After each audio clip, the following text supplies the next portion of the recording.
Have you ever wondered how someone from a dysfunctional family and an orphanage could rise to the status of a billionaire? It may seem like an unlikely possibility, but it's happened before. In fact, there are several billionaires who have overcome incredible odds to achieve their dreams.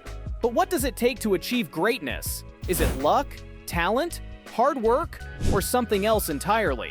Welcome to Lux Visions, where we unravel the grand tapestry of luxury, from its fascinating past to its dazzling future. In this video, I will share with you the incredible stories of how some billionaires went from zero to heroes. Number 1, the heartbreaking but inspiring success story of Oprah Winfrey. Oprah was born in 1954 in a tiny, impoverished community in Mississippi. Life wasn't easy. Her parents weren't married, and they couldn't really care for her, so she went to live with her grandma. Grandma was a very religious person. While she lived with her, her mother didn't have much time to take care of her kids. She asked her cousin to watch over them. A 19-year-old family member came to take care of the kids and keep them safe, but he raped her. She was then only 9 years old. For Oprah, sexual abuse kept happening. Later, an uncle and friend of the family raped her. They couldn't talk to each other well, so she couldn't tell her mother about the sexual attack. When she was 13, Oprah ran away from home to avoid being raped. But throughout those hard times, Oprah turned to books and stories to feel better. She was naturally good at talking to people and making friends. She started working on this skill when she was a little girl. Along with being great at public speaking, she was also very interesting. She even won the title of Miss Black Tennessee when she was 17. In 1983, Oprah got a job as a co-host on a morning show in Baltimore. In less than a year, she had her own show called The Oprah Winfrey Show. It wasn't like any other show. It was so popular that it ran for 25 seasons and over 4,500 shows. After such a long run, Oprah has changed the subject. She has been in movies like The Butler and A Wrinkle in Time, and she has created hit shows like The Handmaid's Tale. Not only that, but she has also been a great contributor. She didn't just make us feel good on TV. She's also been using her fame to bring attention to important problems. It was in 2018 that she even started her own TV network called the Oprah Winfrey Network, which focuses on shows that inspire and encourage women. The years after the Oprah Winfrey Show have been mostly good for Oprah. She has grown and had many chances. Through her work and nonprofit work, she has continued to motivate and inspire others. Her net worth is now $2.8 billion. She has shown that the best is yet to come. Number 2. Forever 21 founder Du Wan Chang worked as a janitor before he hit it big. Du Wan Chang was born on March 20th, 1954 in South Korea. Du Wan and his wife Jin Suk packed up and moved to the States in '81. This guy never went to college, but that didn't stop him. Once they got to Los Angeles, he and his wife worked 19-hour days like there was no tomorrow. At first, he made $3 an hour brewing coffee. When the sun went down, he moved to fill the gas. Still, the guy wasn't done. He even took on a small job cleaning an office, which kept him working past midnight. His wife also did her part as a hairdresser. After 3 years of hard work, they were able to save $11,000. That's when they jumped in. Fashion 21 is a small clothes store in downtown Los Angeles that opened in 1984. Let me tell you, it was a huge hit right away. $700,000 worth of sales in the first year. They kept adding to the store because it was doing so well. By 2013, they will have 480 shops and make a huge $3.7 billion. It was called Forever 21, and it made a lot of money in 2015 and 2016. It had over 43,000 employees working in 790 shops around the world, including some in South Korea. Don't forget that Du Wan and Jin Suk paid for all of this themselves. Unfortunately, the company had to file for bankruptcy in 2019 because there are so many internet stores now.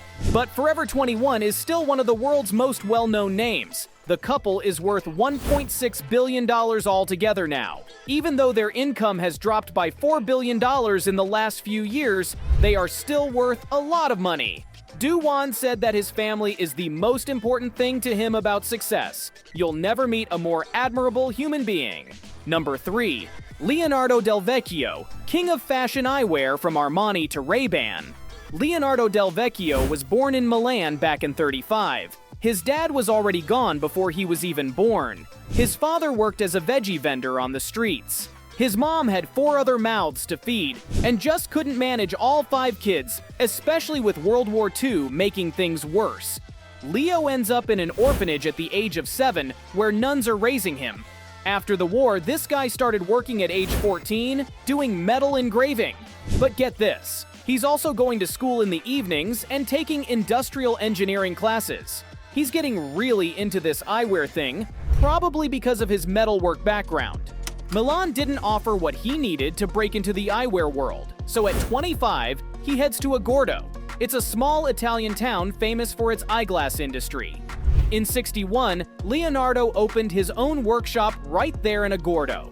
He works hard because he has to feed his young family. Then a chance comes up. The town gives away land because a mine shuts down. Leonardo bought 3,000 square meters of land by the river and built a plant to make parts for glass, and a little house next to it.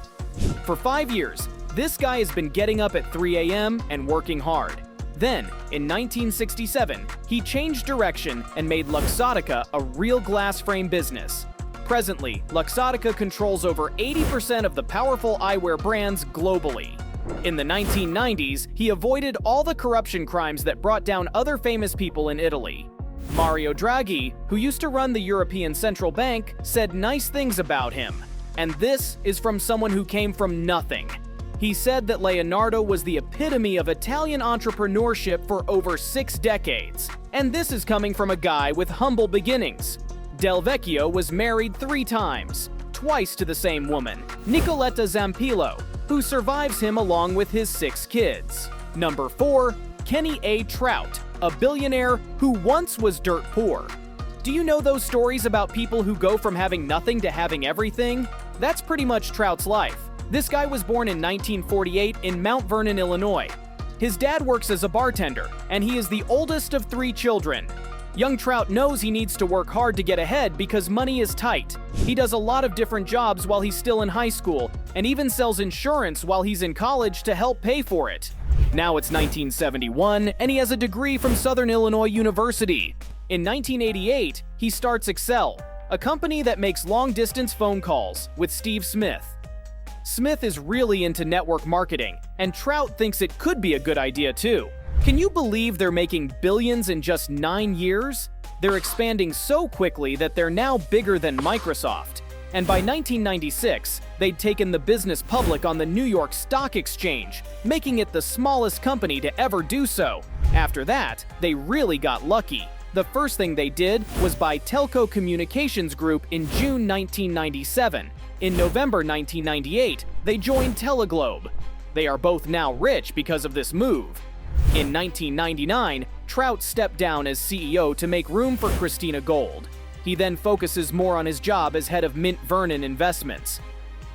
Each of these stories, from Oprah Winfrey's rough childhood to Du-Wan Chang's amazing work ethic, and from Leonardo Del Vecchio's skill in eyewear to Kenny A. Trout's quick rise in telecommunications, shows how strong the human spirit is. It's not just about building empires, it's also about getting through tough times, breaking down barriers, and setting new standards in their own areas. These people not only won the game of life, they changed the rules. What do luxury billionaires have in common with rags to riches fairy tales? If a luxury billionaire could go back in time and give one piece of advice to their younger self, what would it be? Put your insights in the comments section and make sure to subscribe.